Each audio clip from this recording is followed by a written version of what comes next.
ചാലക്കുടിയിലെ തെരുവുനായ ശല്യത്തിൽ പ്രതിഷേധവുമായി LDF പ്രവർത്തകർ. നഗരസഭാ ചെയർമാന്റെ ചേംബറിലേക്ക് തള്ളിക്കയറി പ്രവർത്തകർ പ്രതിഷേധിച്ചു. ആദ്യം ആ ദൃശ്യങ്ങളിലേക്ക്.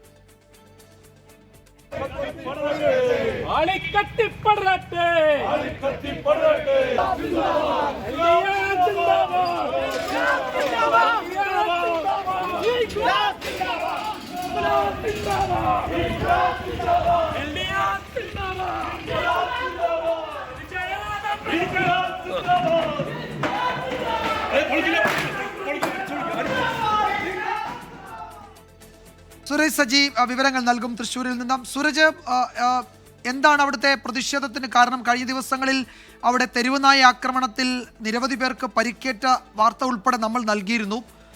അതിനൊരു പരിഹാരം കാണണമെന്ന് അവർ ആവശ്യപ്പെടുന്നുണ്ട്. എന്തെങ്കിലും ഉറപ്പ് നഗരസഭയ്ക്ക് നൽകാനുണ്ടോ?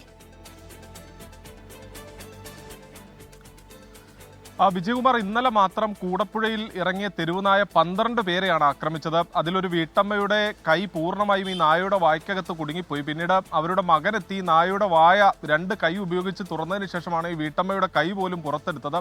അത്രയ്ക്ക് മാത്രം ദുരിതമായിരുന്നു ഇന്നലത്തെ ഈ ഒരു നാട്ടിലെ ജനതയാകെ അനുഭവിക്കേണ്ടി വന്നത്. ഈ പശ്ചാത്തലത്തിലാണ് ഇന്ന് LDF നഗരസഭയിലേക്കടക്കം ശക്തമായ പ്രതിഷേധം അറിയിച്ചുകൊണ്ട് ഈ മാർച്ച് നടത്തുന്നത്. പക്ഷേ ഈ മാർച്ച് അക്രമാസക്തമാകുന്ന ഒരു സാഹചര്യമായിരുന്നു ഉണ്ടായിരുന്നത്. ഈ ചേംബറിന് മുന്നിലെത്തിയ LDF പ്രവർത്തകർ അവിടെ ഉണ്ടായിരുന്ന ചെടിച്ചട്ടി അടക്കം തകർക്കുകയും ചെയ്തു. പോലീസ് ഈ പ്രതിഷേധം തടയുന്നതിന് വേണ്ടി അവിടെ നിലയുറപ്പിച്ചിരുന്നെങ്കിലും ഈ പോലീസിനെ മറികടന്നുകൊണ്ട് ഇവർ ഈ കോമ്പൗണ്ടിനകത്തേക്ക് എത്തുകയായിരുന്നു. ഇത് പ്രധാനമായും പ്രതിപക്ഷം ചൂണ്ടിക്കാണിക്കുന്ന ഇപ്രകാരമാണ്. അതായത് 2 ആഴ്ചക്കിടെ 20 പേർക്കാണ് ഈ തെരുവുനായയുടെ കടിയേറ്റത്. കഴിഞ്ഞ 2 ആഴ്ച മുമ്പ് 6 പേർക്ക് കടിയേറ്റതിനെ തുടർന്ന് ഈ പരിശോധനകൾ നടക്കുന്നതിനിടയിൽ അന്ന് ഈ തെരുവുനായ ചത്തിരുന്നു. പിന്നീട് ഈ തെരുവുനായ പരിശോധിച്ചതിൽ ഈ തെരുവുനായ്ക്ക് പേവിഷബാധയുണ്ട് എന്ന് അടക്കം കണ്ടെത്തിയിരുന്നു. ഇന്നലെ രാവിലെ ഈ വാർഡ് കൗൺസിലർ അടക്കം ഇത്തരത്തിൽ ഈ തെരുവുനായ ആക്രമിക്കുന്നു എന്ന് പറഞ്ഞ് പരാതിപ്പെട്ടിട്ടും ഒരു ഇടപെടൽ നഗരസഭയുടെ ഭാഗത്തൊന്നും ഉണ്ടായില്ല. അതാണ് ഇത്രയും പേർക്ക് ഈ കടിയേൽക്കുന്ന അടക്കമുണ്ടായ കാര്യങ്ങളിലേക്ക് നയിച്ചത്. അതാണ് LDFനെ സംബന്ധിച്ച് വലിയ പ്രതിഷേധങ്ങളിലേക്ക് പോയത്. എന്തായാലും നഗരസഭ പറയുന്നത് ഈ തെരുവുനായെ നിയന്ത്രിക്കുന്നതിന് വേണ്ടിയുള്ള നടപടികൾ ഉണ്ടാകും, ദ്രുതഗതിയിൽ അത്തരം പ്രവർത്തനങ്ങളുമായി മുന്നോട്ട് പോകും എന്നുള്ളതാണ് നഗരസഭ ഇത് സംബന്ധിച്ച് അറിയിക്കുന്ന. വിജയകുമാർ.